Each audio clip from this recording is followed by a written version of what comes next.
Salut les filles, donc aujourd'hui j'ai décidé de consacrer cette vidéo aux ongles puisque la dernière remonte à plus de 2 ans, donc j'ai décidé de faire un petit update. Donc je vais vous montrer aujourd'hui comment j'applique mon vernis parce que c'est une question qui revient très régulièrement. Donc je vous montre juste les produits que j'utilise pour en prendre soin, comment je l'applique, juste mes petites techniques en quelque sorte. Vous allez voir, il n'y a vraiment rien de sorcier et donc voilà, donc, si vous voulez savoir, restez connectés. Donc comme à mon habitude, je retire toujours mon ancien vernis avec le dissolvant en peau de chez Bourjois qui est super pratique car bon, comme vous le voyez en fait il y a une mousse noire à l'intérieur très ferme. Vous avez juste à plonger votre doigt, à tourner un petit moment, enfin juste quelques secondes. Et en fait vous ressortez et hop, plus de vernis. De plus la mousse est imbibée d'huile d'amande douce et tout, donc c'est une formule qui est quand même assez nourrissante, qui dessèche pas du tout le contour de l'ongle ni rien. C'est très agréable, pas du tout comme les autres types de peau dissolvant comme celui-ci. Celui-là, je ne compte plus le nombre de peaux que j'ai acheté, je n'utilise vraiment que ça. Et c'est super pratique, je préfère largement ça que les cotons. Là, c'est hyper rapide et puis en plus, ça fait pas du tout de mal aux ongles, ça ne les agresse pas du tout, c'est très vite. Personnellement, j'ai les ongles qui poussent très vite. Je ne fais absolument rien pour les avoir si longs, c'est juste qu'ils poussent comme ça. Ils sont naturellement costauds et longs.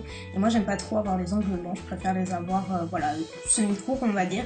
Et du coup, j'utilise tout le temps ce coupe-ongle de la marque Tweezerman. Et j'aime beaucoup celui-ci parce que comme vous pouvez le voir, il a un embout droit.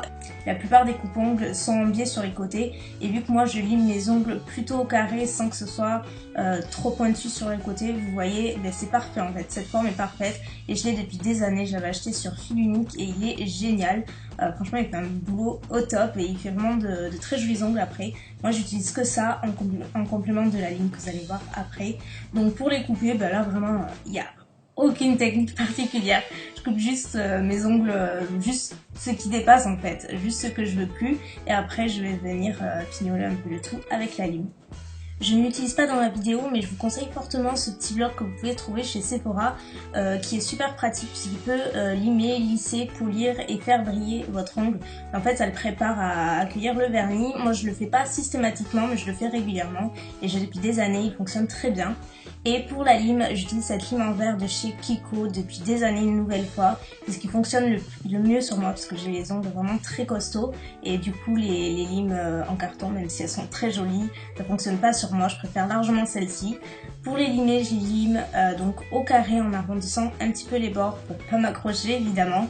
C'est la forme que je préfère et qui je trouve met le plus mes mains à valeur étant donné que j'ai les doigts très longs et très fins. Donc si j'ai les ongles trop longs, voilà, j'aime pas du tout, je trouve que ça décuple en fait l'effet de longueur et j'aime pas du tout ça. Et pour éviter de fragiliser vos ongles lorsque vous les limez, gardez en tête qu'il faut toujours limer votre ongle dans le même sens, jamais dans le sens inverse, etc. Sinon ça va le fragiliser, ça va causer des dédoublements à longue durée et il va pas forcément apprécier. Donc soyez vraiment attentive et relativement douce. Donc voilà pour le avant-après avoir limé mes ongles, c'est vraiment la forme que je préfère et surtout ma longueur idéale. S'il pouvait rester tout le temps comme ça, ce serait parfait. Ne négligez jamais l'application d'une base avant d'appliquer votre vernis, c'est vraiment indispensable. Si vous voulez éviter que le vernis s'imprègne à votre ongle, ça va le pigmenter et ça va le jaunir et c'est affreux parce que croyez-moi, j'ai eu droit à de nombreuses reprises et maintenant depuis des années, je mets obligatoirement une base. Ma préférée c'est celle que j'utilise, donc celle de chez OPI, elle est vraiment géniale, elle fait une vraie barrière de protection entre le vernis et votre ongle, elle le protège bien. Ça évite vraiment, comme je vous l'ai dit, au vernis d'accrocher à l'ongle et de le jaunir. Maintenant, mes ongles sont prêts à recevoir le vernis puisque la base est totalement transparente comme vous pouvez le voir. Et donc pour cette vidéo, j'ai choisi d'utiliser le vernis Mode About You de OPI qui est un rose clair pâle, un petit peu Barbie, que j'adore. Il est vachement sympa et j'aime beaucoup le pinceau OPI. Donc l'application du vernis, puisque c'est le thème principal de la vidéo, hein. Donc j'ai pas particulièrement de technique spéciale, pas une technique plus spéciale qu'une autre en tout cas. Je me contente juste d'appliquer une première couche au milieu de l'ongle et je ne vais pas jusqu'au cuticule parce que ça c'est juste, j'aime pas du tout.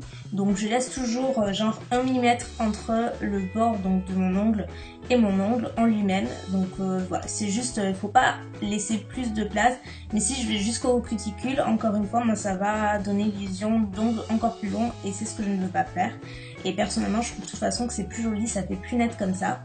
Donc je laisse toujours 1 mm entre l'ongle et le cuticule. Et après, je fais par petits à-coups de haut en bas, très léger. Et je vais dans les recoins et j'applique toujours la première couche ainsi. Il faut savoir qu'avec tous les vernis, il faut au minimum 2 couches pour avoir une couvrance et une bonne opacité générale sur l'ongle.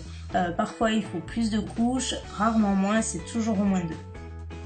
Et environ 2 minutes plus tard, je réapplique ma seconde et dernière couche de vernis. Donc je comble les petits endroits que j'ai pas pu combler en premier. Et voilà, j'applique exactement de la même façon de bas en haut en donnant de légers à-coups sans aller jusqu'au cuticule une nouvelle fois. C'est vraiment pas sorcier, c'est juste un coup à prendre en fait et une habitude. Si vous dépassez un petit peu, n'oubliez pas qu'il existe les genres de stylo correcteurs. Par exemple, celui-ci vient de chez Kiko et pareil, j'utilise depuis des années. Il est génial. En plus, il y a une recharge avec 3 autres embouts au bout donc, du stylo. Et sinon, autre solution toute simple, vous prenez un coton-tige que vous imbibez de dissolvant et vous n'avez plus qu'à effacer votre petite erreur et c'est magique. Et je termine toujours par appliquer un top coat, donc j'alterne entre celui-ci, le Sally Hansen Instant Dry ou le sèche-vide de la même marque. J'alterne entre les deux, en fait ce sont des top coats donc qui vont servir à une nouvelle fois protéger votre vernis, mais là c'est un top coat accélérateur de séchage, donc pour les impatients comme moi c'est juste le bonheur. Vous appliquez par exemple celui-ci, vous l'appliquez 2 minutes après la dernière couche de vernis, que ça ait le temps de sécher un tout petit peu, et en fait ça va accélérer le séchage intégral de votre vernis. Ça sèche vraiment très vite. Donc certes, il faut faire un petit peu attention, mais c'est juste un miracle en flacon, ce genre de truc. Donc j'aime beaucoup celui-ci, vous pouvez le trouver chez Sephora notamment. Peut-être plus pratique à trouver que le sèche-vite. Et donc voilà à quoi ressemble le résultat final. Vous voyez, c'est tout simple et puis ça fait des mains plutôt soignées. Moi j'adore ça. Les vernis, c'est ma passion. Concernant les cuticules, parce que peut-être que vous allez me demander, je n'en prends jamais soin parce que comme vous pouvez le voir, j'en ai pas vraiment besoin, j'ai beaucoup de chance de ce côté-là. Cependant, s'il y a un produit que j'adore pour hydrater mes mains, c'est la crème à l'amande de chez The Body Shop, je pense que ça se voit.